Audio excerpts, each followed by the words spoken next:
네, 네. 아무튼 오래 기다렸습니다. 네, 그래서 아무튼 독후 콘서트는 그만하고 다시 강의로 넘어가도록 하겠습니다.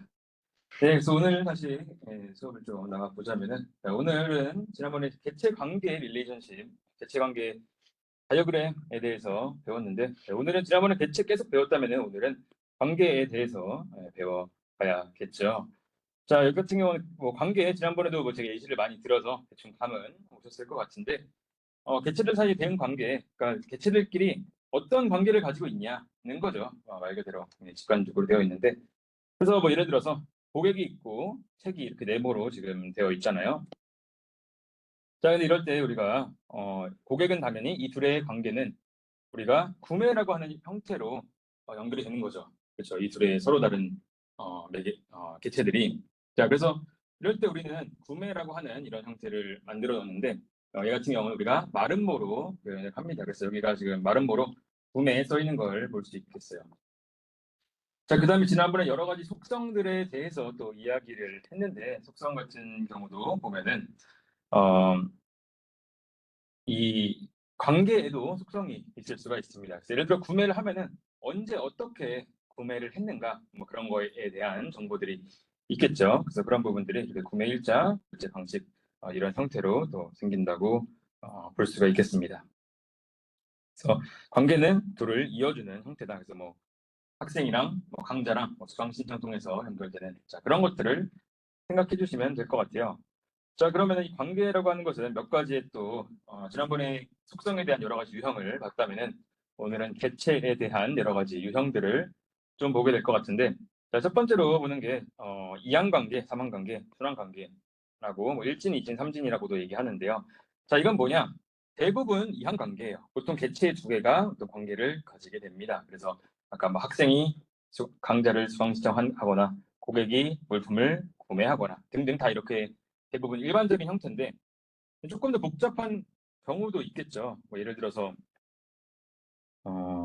뭐가 있을까요? 예를 들어서 뭐 고객이라고 하는 이렇게 개체가 있고 그다음에 구매라고 하는 형태가 이렇게 있고 그다음에 상품이 있는데 사실 이 구매를 진행할 때 예를 들어서 구매랑 고객이랑 뭐또 예를 들어서 뭐 잠깐 애매하긴 한데 뭐 여기서 예를 들어서 뭐 택배, 뭐 배송 업체라도 여기서 뭐 연관이 됐을 수도 있겠죠. 뭐 배송 업체가 또 이거로 연결돼 있는 뭐 이런 형태도 꼭 예제는 아닌 것 같은데 아무튼 이런 형태 세 가지가 서로 관계 있는 경우들이 있습니다. 자, 그래서 그런 거를 우리가 상황관계 3 3이니까 3개라고 하고요. 조금 헷갈릴 것 같은 게 순환관계, 일증관계인데 이거는 자기 자신과 관계를 가지고 있는 경우를 이야기를 합니다. 자, 어떤 예시가 있을까요? 예를 들어서 학생이랑 어떤 게 있을까? 예를 들어서 여러분들이 서로 뭐 멘토 멘티를 한다고 생각해 볼게요. 자, 그럼 똑같이 자, 학생이랑 하기 때문에 이거는 학생들끼리 같은 어떤 형태의 개체들끼리의 어떤 관계잖아요. 자, 그런 것들을 우리는 순환 관계라고 합니다. 아니면 뭐 강자들끼리 뭐 예를 들어서 뭐 강자가 있는데 뭐 선수 후수 구조 이런 게 있잖아요. 그 선수 과목 이런 거를 할 때도 과목이라고 하는 똑같은 개체 내에서 서로 연결이라고 하는 관계들이 생기는 거죠. 예를 들어서 뭐 기초 프로그램을 듣고 뭐 자료 구조를 들어야 한다 이런 것처럼. 그래서 대표적인 예시로 아까 말한 강자가 있다면은 강자의 선후수 과목을 지정해주는 뭐 이런 게 있을 수가 있습니다. 똑같은 애들끼리 뭔가 어떤 관계를 가지고 있는 경우를 얘기한다고 봐주시면 될 것 같아요. 자, 그래서 이런 형태가 기본적으로 있을 수가 있고요. 자, 그 다음에 두 번째로 좀 전과 너무 간단했고 두 번째로 또 보는 게 관계 대응수, 카디널리티라고 하는 또 개념이 나옵니다. 자, 얘는 어떤 거냐면은, 자, 개체들끼리 관련 있고 거의 이항관계를 두 개를 가지고 하는 거를 얘기할 텐데, 우리가 개체들끼리 1대1로 대응되는지, 1대 단지, 그리고 1대 다 내일은 같은 거예요. 그냥 역으로만 보면 되니까. 그 다음에 다 대 다 관계가 있습니다. 자, 아마 뒤에 좀 더 예시가 아마 나올 것 같은데, 자, 1대1 관계는 뭐 결혼 같은 거죠. 네, 여러분들이 뭐 결혼하면은 당연히 대한민국 법상 한 명만 가능하잖아요. 내가 뭐 결혼 안 할 수는 있지만 한다면 한 명이랑 해야 되는 거죠. 자, 그런 형태의 데이터들을 보통 1대1 관계의 대응 관계라고 얘기를 합니다. 자, 아니면은 뭐 학생이 뭐 있을까요? 뭐 아무튼 네, 그러니까 그런 거에 네, 결혼이 1대1 관계고, 그다음 비슷한 거 1대 다 관계도 있겠죠. 1대 다 관계는 어떤 거냐면은 예를 들어서 뭐 학생이랑 뭐 지도 교수 이런 게 1대 다 관계예요. 제 입장에서는 지도 학생이 많이 있지만 지도 학생 입장에서는 지도 교수를 한 명만 가져야 한다. 이러면은 1대 다의 관계가 되는 거죠. 자, 그래서 이거는 아까 말한 지도 교수랑 학생 뭐 이런 예시가 볼 수 있고요. 학과도 비슷하죠. 학과 입장에서 학생이 많지만 학생 입장에서는 학과가 하나죠. 뭐 그 정도 있을 수 있겠지만, 자, 그런 경우를 볼 수 있고요. 자, 그 다음에 다 대 다 관계가 나오는데요. 자, 이거는 여러 개체가 여러 개체 대응인데, 예를 들어서 이런 겁니다. 학생과 뭐 강좌 볼게요. 수강 신청에 이런 거죠. 예를 들어서 여러분들도 여러 가지 수없이 많은 강좌에 지금 신청을 하고, 강좌 입장에서도 지금 뭐 70명의 학생이 들어 있는 거잖아요. 그래서 아니면은 뭐 대부분이 이렇죠. 뭐 쇼핑몰 구매 똑같죠. 내가 쇼핑몰에서 물품 3개든 5개든 구매할 수도 있고, 물품 입장에서는 뭐 이렇게 몇백 명의 고객이 물품을 사는 거잖아요. 자, 그래서 이런 것들을 다대다 관계 얘기합니다. 그래서 표기할 때는 그 있는 쪽에다가 이렇게 표기를 해주면 돼요. 그래서 1대1, 1대 다대다가 있는데, 그래서 이런 것들을 우리는 보통 매핑 카디널리티라고 하는 용어를 씁니다. 자, 이건 뭐냐면 우리가 관계에 있는 두 집합, 어떤 개체들끼리 어떤 연관성을 가지고 있는지, 그 상대 집합끼리 얼마나 연결이 될 수 있는지, 자, 이런 것들을 매핑 카디널리티라고 얘기합니다. 그래서 그런 거에 대한 관계라고 봐주시면 될 것 같고요. 그래서 뭐 뒤에 예시 하나씩 좀 더 보면, 1대1 관계, 아까 결혼, 결혼 말고는 딱히 제가 뭐 생각이 안 나는데 결혼 같은 이런 경우가 있다고 볼 수가 있겠습니다. 그래서 하나씩 무조건 연결되는 형태라고 볼 수가 있고, 그다음에 여기도 보면은 뭐 결혼을 안 할 수는 있지만 하면 하나씩 하는 1대1 관계라고 볼 수 있고요. 뭐 1대 다 관계, 아까 말한 뭐 소속 같은 게 보통 1대 다의 관계죠. 그래서 총무부 입장에서는 지금 박철호랑 구소영이랑 김태희 둘이 여기 안에 들어있지만, 오른쪽의 사람 입장에서는 하나씩만 대응되는 형태라고 볼 수가 있는 거죠. 자, 그다음 마지막 다대다는 아까 말한 여러 가지 뭐 수강 신청이라든가 뭐 구매를 한다거나 뭐 이러한 다양한 경우가 다대다의 관계라고 볼 수 있겠습니다. 그래서 아까 말했던 것처럼 표기할 때 우리가 여러 가지 이렇게 내가 지금 어떤 형태로 참여해야 되는지 여기다가 값을 n 이런 형태로 적어가지고 진행을 한다, 이렇게 봐주시면 될 것 같습니다. 그래서 뭐 여기다가 그냥 쉬운 내용들인데, 자, 그 다음에 나오는 게 뭐가 있냐면은, 자, 관계 1대1 다대다 했었는데, 그 다음에 필수적 참여랑 선택적 참여라는 게 있어요. 이것도 말 그대로 그냥 필수적인지 선택적인지와 관련된 거예요. 자, 예를 들어서 필수적 참여가 어떤 게 있냐면은 무조건적으로 참여를 해야 한다는 거를 의미를 합니다. 뭐 예를 들어서 뭐 어떤 게 있을까요? 아까 말한 뭐 학과랑 학생이라고 한번 해볼게요. 자, 학생 입장에서 무조건적으로 학과가 필요하다고 해볼게요. 그러면 학생 입장에서 이거는 필수적인 참여가 되는 거죠. 그렇죠? 그래서 무조건적으로 하나는 최소한 가지고 있어야 하는, 자, 그런 경우를 우리는 필수적 참여라고 하고요. 그럼 얘를 표현해야 될 거 아니에요. 표현할 때는 선을 두 줄 그어서 이중선으로 선 찍찍 그어가지고 표현을 합니다. 그래서 필수적 참여는 이렇게 무조건 들어가는 경우고, 대부분은 선택적 참여일 수가 있죠. 아까 말한 것처럼 뭐 결혼 같은 경우도 해도 되고 안 해도 되고 뭐 이런 거잖아요. 그래서 그 일부만 참여해도 되는 것을 우리는 선택적 참여라고 이야기를 한다라고 볼 수 있겠어요. 그래서 뭐 고객이 책을 구매를 안 하는 사람이 있을 수도 있고 등등 이런 얘기를 한다고 볼 수가 있죠.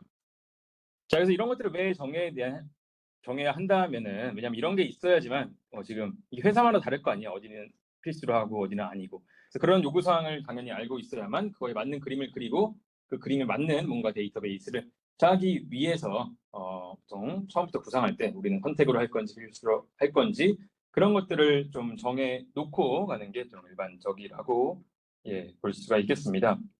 그래서 필수일 때는 자 이렇게 되는 거죠. 예를 들어서 고객이 무조건 책을 하나는 사야 돼요.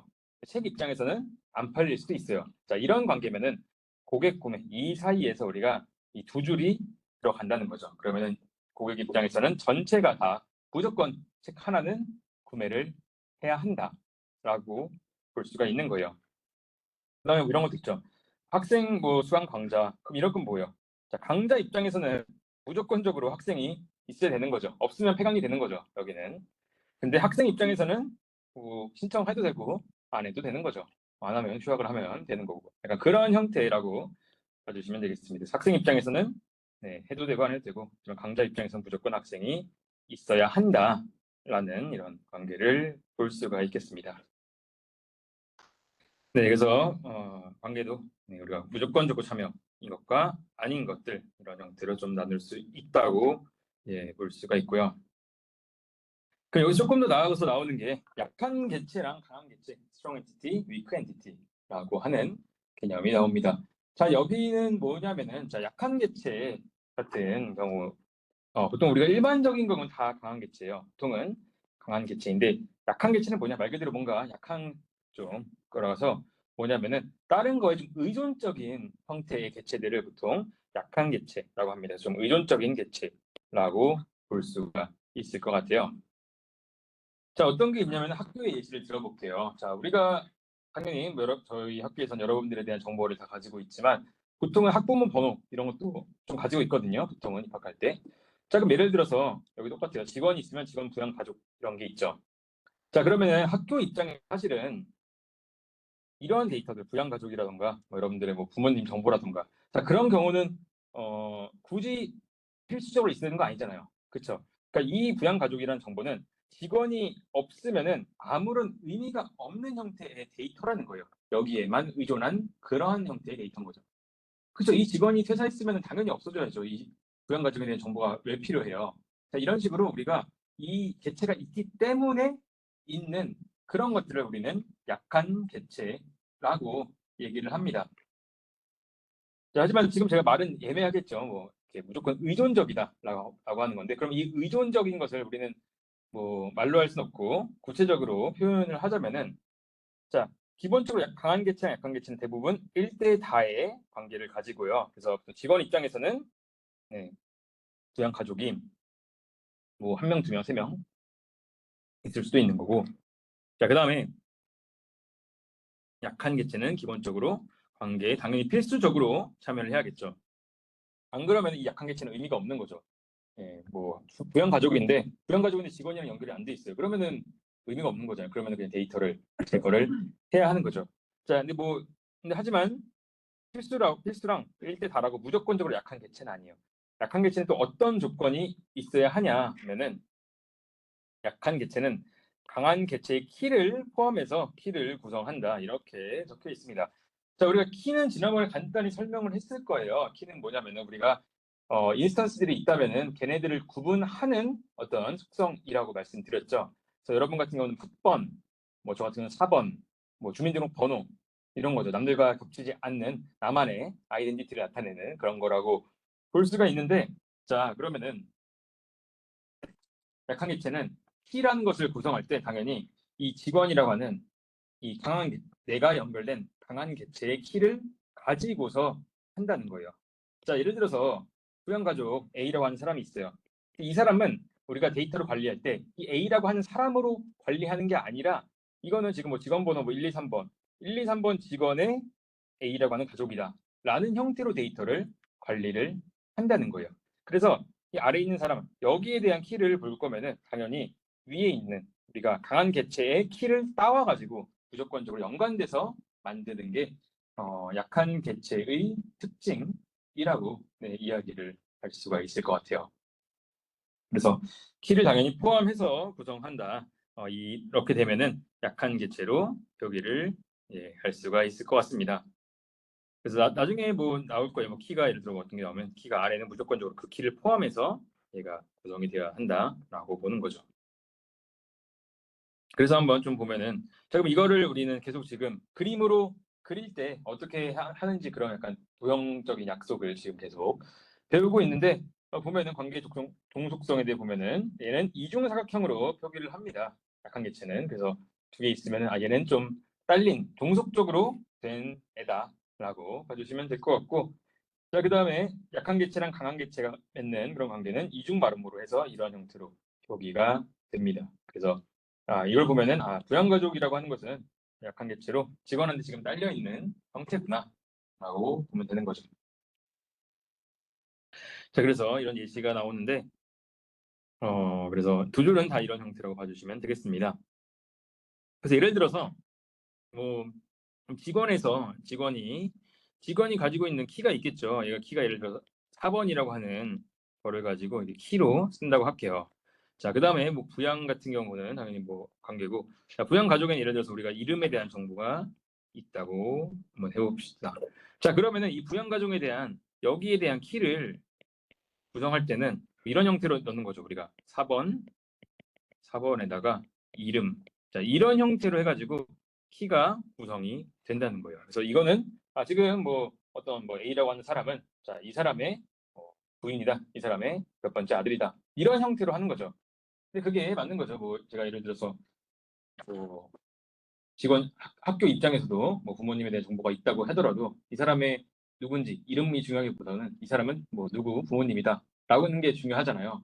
자, 그런 형태로 조금 생각을 하면은 여러분들이 조금 직관적인 이해가 쉽지 않을까 생각이 듭니다. 자, 그래서 결국에는 이런 형태로 우리가 다시 보자면은 ER 다이어그램은 이런 그림으로 그려야 한다는 거죠. 그래서 네모로 개체를 표현하고 독립적으로 명사형으로 끝나는 직원, 뭐 프로젝트, 뭐 부서 이런 것들은 사각형으로 다 표현한 다음에 그 다음에 서로 간에 관계가 있는 것들은 우리가 마름모 꼴로 표현을 해가지고 이렇게 작업 이런 걸 하는 거죠. 작업이라고 하는 것은 따로 존재할 수 없는 거잖아요. 왜냐면 당연히 직원이랑 프로젝트가 있어야만 되는 거니까. 자, 이런 형태로 우리가 관계를 표현하고 그다음에 속성은 타원으로 당연히 들어가고요.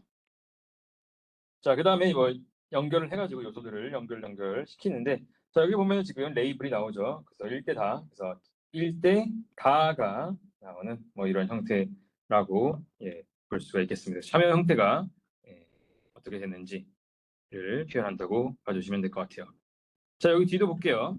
자 뒤도 보면은 여기도 자 책과 출판사 근데 이 N1 이게 좀 헷갈릴 수도 있어요. 어디가 지금 다수인가 헷갈릴 수가 있는데 아래랑 조금 다르긴 표기법에 따라 조금 다르긴 한데 지금 책과 출판사가 이렇게 있잖아요. 그러면은 책은 이렇게 써 있으면은 책 하나 책은 무조건 출판사 하나를 가지고 있지만 출판사 입장에선 책이 굉장히 많이 가지고 있는 거죠. 그래서 여기에 적힌 이게 선에다가 적힌 부분은 이쪽에 있는 부분이 다수로도 참여 가능하다라고 좀 봐주시면 되겠습니다. 조금 헷갈릴 수 있는데 아무튼 여기 있는 게 나오는 맞는 표현이다라고 봐주시면 되겠고요. 그다음에 고객이랑 책은 지금 보면은 얘는 N 대 M의 관계를 가지고 있죠. 그래서 얘네들은 서로 다 대 다의 관계로 연결돼 있다 이렇게 볼 수가 있겠습니다. 그래서 그런 형태로 또 볼 수가 있겠고 밑줄 있는 이런 부분들 다 얘네들 키로 표현한 것을 확인할 수가 있겠습니다. 그래서 나중에 여러분들 시험 볼 때 뭐 무조건 이런 건 나올 거예요. 무조건 이런 그림 하나 주고 자 이건 우리 데이터베이스다.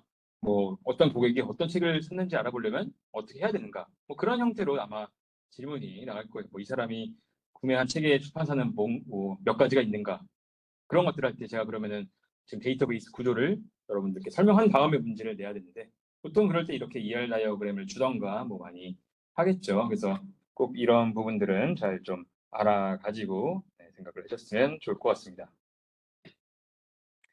자, 그 다음에 좀 더 보면은, 자, 이건 조금 전 거는 또 표기법이었고, 지금은 조금 더 다른 형태의 표기법을 더 표현을 해드릴 거예요. 이게 조금 더 여러분들께 익숙할 수도 있어요. 아마 뭐 MySQL이나 이런 거에서 직접 우리가 만들면은 아마 이 IE 표기법이라고 하는 이 형태로도 실제로도 많이 쓰거든요. 자, 그래서 또 다른 형태의 표기법을 볼 건데, 자, 여기는 어떻게 하냐면은 기본적으로 여기도 우리가 개체를 이렇게 네모 같은 이런 형태로 표기를 합니다. 아마 뒤에 그냥 그림 보는 게 좀 나을 것 같아요.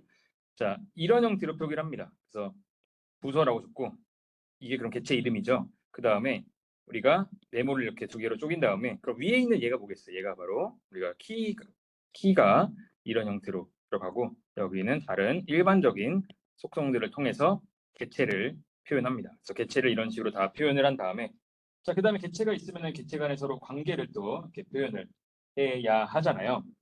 자, 그럼 개체 간의 관계를 표현할 때는 몇 가지 기호가 있는데 자, 첫 번째로 우리가 개체 간의 관계 우리가 약한 개체도 있고 강한 개체끼리의 연결이 있다고 했죠. 이를 보면은 강한 개체끼리는 이렇게 점선으로 표기하고 약한 개체끼리는 이렇게 직선으로 표기를 보통 하게 됩니다. 자, 그 다음에 1대 다의 관계에서는 이거 조금 반대인데 다수 있는 쪽에다가 우리가 이렇게 이렇게 세 발, 약간 새처럼 이렇게 표현을 이렇게 합니다. 그래서 이쪽에서는 다수로 좀 표기한다라고 하는 형태로 알 수 있고요. 자, 그 다음에 아까 말한 것처럼 선택적 참여랑 필수적 참여 얘기했죠. 무조건적으로 되어야 되는 건가 아닌 건가 이런 거에 대해서 말씀을 제가 드렸잖아요. 자, 우리가 여기도 직관적으로 되어 있어요. 0이면 당연히 안 해도 되는 거죠. 0이니까 안 해도 되는 거고 1 써 있으면은 자, 하나는 무조건 내가 해야 된다. 당연히 최소 참여가 1이니까 최소 참여가 1이라는 것은 무조건적으로 참여해야 하는 것과 동일하죠. 그래서 최소 참여가 1인 경우에는 이렇게 짝대기를 그어가지고 표현을 합니다. 자, 그래서 한번 뒤에 예시를 보도록 해볼게요. 자, 위에 있는 것은 저희가 지금까지 배웠던 형태의 표기법이었죠. 그래서 이걸 한번 다시 보면은 자, 부서랑 직원이 있는데 부서 입장에서는 뭐 직원 여러 명이 있을 수도 있고 직원은 무조건 부서를 하나 좀 가지고 있어야 되는 4대 1의 관계인 거죠. 그래서 그다음에 직원은 필수적으로 또 참여를 해야 하니까 여기에서 뭐 N개가 들어가고 소속을 하는 그런 형태라고 볼 수가 있겠습니다. 자, 그다음에 이게 직원 번호라든지 부서 번호 이렇게 키가 있는 것을 볼 수 있고요. 근데 이거 이렇게 표현하는 게 조금 그림이 크니까 그걸 좀 작게 우리가 그냥 컴팩트하게 표현하고자 한다면은 여기 있는 왼쪽 아래의 그림처럼 그리면은 부서 직원 이렇게 넣어가지고 제가 말씀드린 위에 있는 이 칸에다가 키들을 부서 번호, 직원 번호와 같은 키를 딱 적고 그 다음에 아래다가 이런 정보들을 이렇게 넣는 거죠. 자, 그 다음에 보는 게 여기서 보면은 이렇게 여기가 직원 쪽이 필수 참여고 N 부분이 됐잖아요.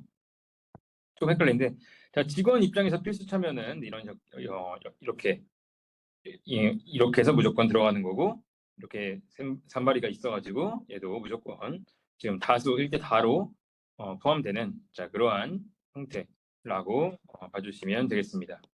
그다음에 뭐 반대쪽도 비슷하다고 볼 수가 있는 거고요.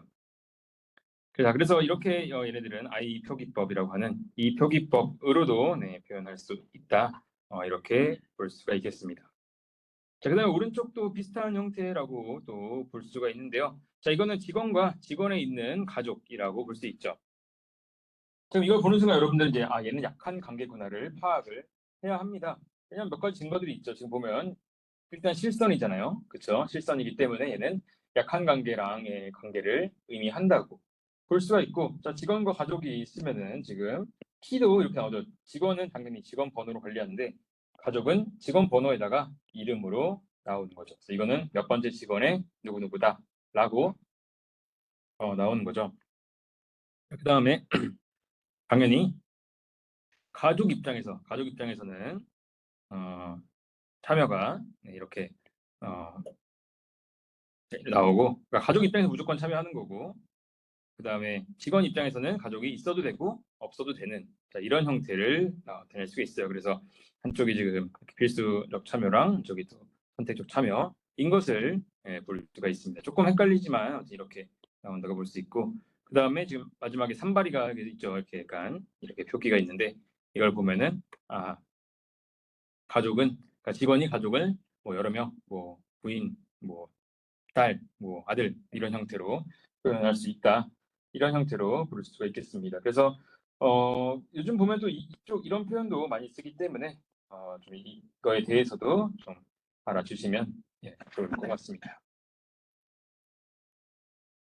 자, 그래서 지금까지 배운 거는, 자, 약속들이에요. 우리가 지금 이런 관계들이 있다. 그다음에 이런 관계들을 어떻게 표현하자. 자, 이런 것들을 배웠다면은, 자, 그다음 마지막으로 조금 우리가 볼 부분 같은 경우는, 자, 논리적 데이터 모델이라고 하는 것을 이제 구체적으로 만들어야 한다는 거예요. 그림은 다 그렸어요. 다 그래서 나는 지금 직원 어떻게 바꾸고 뭐 키는 뭐 할고 다 했어요.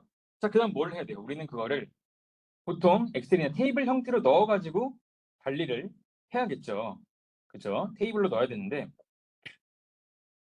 그 테이블을 어떻게 넣을지, 어떻게 관리할지를 이제 조금 따져본다는 거죠.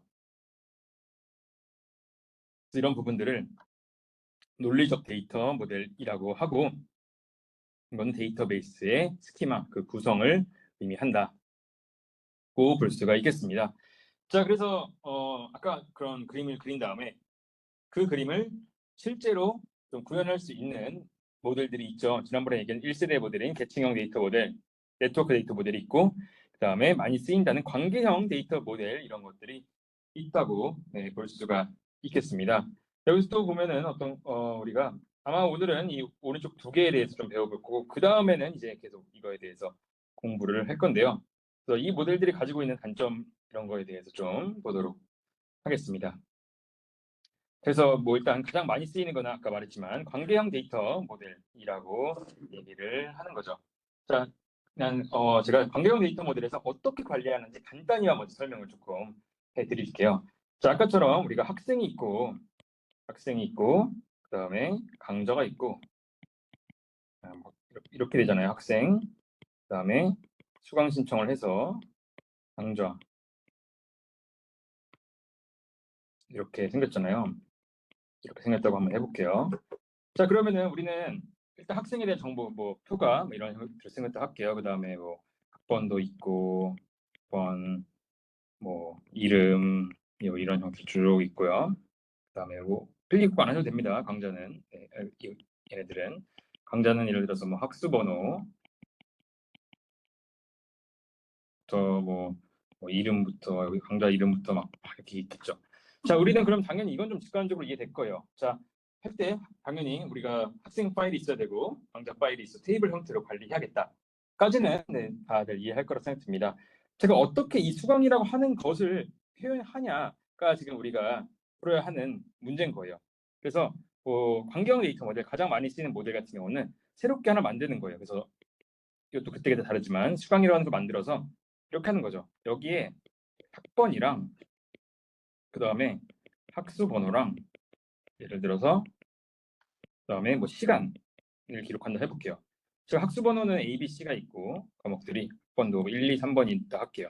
자, 그럼 얘를 다대 다의 관계, 뭐 N으로 해서 다대 다의 관계로 할 거면은, 그러면은 뭐 이런 게 가능하겠죠. 자, 1번 학생이 뭐 A 수업을 신청했는데 뭐 10시에 수강 신청을 했고, 또 1번 학생이 뭐 C 과목을 뭐 11시에 수강 신청했고, 그다음에 A 과목은 또 2번 학생이 또 신청해서 얘는 뭐 13시에 했고, 자, 이런 형태로 우리가 또 다른 테이블의 형태로 해서 이 학생과 강좌, 어떤 학생이 어떤 강좌를 수강을 하는지를 가지고 온다는 거죠.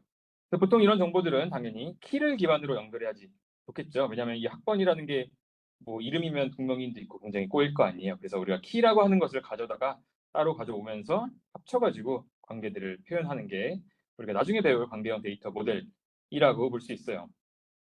자, 이건 나중에 배울 거고, 그래서 이런 형태로 어떻게 실제로 데이터베이스 형태로 얘를 표현할 건가를 지금 보여준 거라고 봐주시면 될 것 같아요. 자, 근데 조금 전에 모델은 너무 좋지만 참 그 전에 그러면은 제가 초창기에 얘기했던 계층형 데이터 모델에는 어떻게 전애들을 표현했냐를 먼저 볼 거예요. 자, 계층형 데이터 모델 특징 보면은 트리 형태라고 했죠. 위에서부터 아래로 내려오는 형태라고 했어요. 그래서 아마 뒤에 보면은 뭐 출판사 이렇게 생겼어요. 출판사. 그다음에 책 고객, 책이 있고, 뭐 고객이 있고, 네, 도서, 구입 도서. 초창기 때는 이런 형태로 데이터를 관리를 했던 거예요. 어떻게 했냐면은 우리가 자 출판 책이라고 하는 것에다가 우리가 제가 지난번에 얘기했지만 다 그 포인터로 연결을 해서 어떤 출판사인지 그런 것들을 다 연결을 해가지고 위에서부터 아래로 관계를 이렇게 따로 포인터로 연결해서 준다는 거죠. 그래서 이 책은 포인터가 있으면 어떤 출판사인지, 이 고객은 포인터를 따라가면 어떤 책인지, 이 구입 도서는 포인트 따라가면 어떤 고객이 샀는지 이렇게 정보들을 서로 초반에는 관리했던 거예요. 그 얘는 특징이 어떻게 될까요? 얘는 상하 관계가 당연히 성립하죠. 뭐가 위에 있고 뭐가 아래에 있고 자, 이런 형태가 관계가 돼서 쭉 나오는데 얘는 단점이 뭐냐면은 1대 다의 관계는 가능해요. 그렇죠? 뭐 여러 가지 책이 다 출판사 하나에 연결돼 있으면 1대 다가 되죠. 근데 다대 다의 관계를 표현하기가 어려웠던 거예요. 그리고 당연히 복잡해지면 훨씬 더 이렇게 이 그림이 커질 텐데 조직이 커지면은 근데 1대 다만 가지고 하기에는 너무 복잡했던 거죠. 그래서 다대 다를 직접 표현하기 어렵기 때문에 좀 잘 안 쓰인 경우가 있습니다. 그럼 당연히 뭐 이런 것도 어렵겠죠. 왜냐하면은 포인터를 통해서 다 관리하는데 데이터 삭제해봐요. 그럼 포인터 다 연결 안 되고 조금 바꾸면은 다 바뀌고 이런 경우가 있기 때문에 초창기에 쓰였던 이 계층형 데이터 모델은 약간 이러한 좀 단점들이 있었다. 뭐 이렇게 볼 수가 있겠습니다. 그래서 또 구조가 복잡해질 수 있다. 이렇게 볼 수가 있고요. 그래서 뭐 이거는 꼭 뭐 왼쪽처럼 생기지 않아도 오른쪽처럼 이렇게 조금 트리의 형태로 나눠지는 형태로까지는 가능합니다. 하지만 아래에서 위로 가는 그런 관계성 같은 것들은 존재하지 않았던 거예요. 자, 그래서 이거에 대한 대응으로 나온 게 네트워크 데이터 모델이라고 하는 게 나왔는데 얘는 뭐 이런 거죠. 아까 출판사가 있고 책이 있고 아까 뭐 고객 뭐 이렇게 있었잖아요. 이런 형태로 되어 있으면은 자 그거에 대한 좀 단점을 보완하고자 한 거예요. 그럼 어떻게 해야 돼요?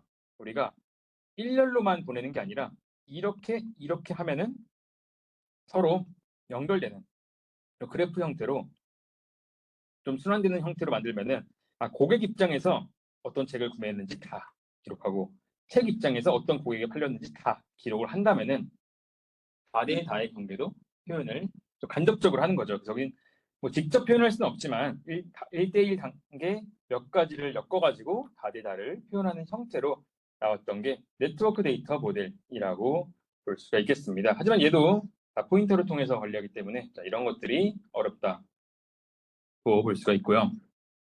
그래서 개체 간에는 1대 다만 가능하기 때문에 조금 표현이 어려웠다. 그래서 다대다를 하려면 얘네끼리 서로 이렇게 순환 구조로 만들어야 하는데 그 자체도 따로 정확히 다대다가 어떻게 됐는지에 대한 것들을 한눈에 파악하기는 조금 힘들다는 거죠. 아까 관계형 데이터 모델처럼 우리가 한 테이블로 모든 걸 보면은 누가 뭐 신청했고 뭐 이런 것들을 한 번에 표현할 수 있지만 우리가 계층형 데이터, 네트워크 데이터 모델은 이런 부분들이 조금 미흡했다. 그래서 초창기에 좀 쓰이다가 좀 안 쓰이게 된 그런 형태의 데이터 모델이라고 볼 수가 있겠습니다. 그래서 네트워크 데이터 모델은 그래서 잘 안 쓰인다. 그래서 다대다는 간접적으로 표현을 했다라고 볼 수 있겠습니다. 그다음에 여기도 개체 간의 관계도 당연히 여러 관계 정의할 수 있죠. 그 뒤에 보면은 뭐 고객 입장에선 구입하는 거고 책 입장에선 내가 뭐 팔리는 거잖아요. 구매를 당하는 그런 것들을 각자 연결해서 표현한다고 볼 수가 있겠습니다. 네, 오늘 사실 뭐 여러 가지 문제 때문에 좀 늦어졌는데 일단 여기까지 시간 돼서 하도록 하겠고요. 네, 아마 조금 설명 부족한 부분이 있었다면 제가 나중에 또 좀 복습을 해드리도록 하겠습니다.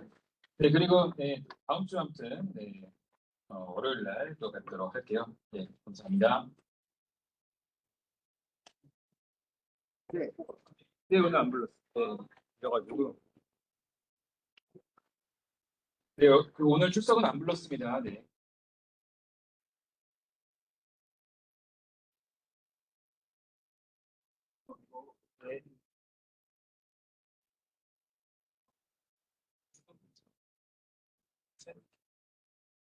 네네.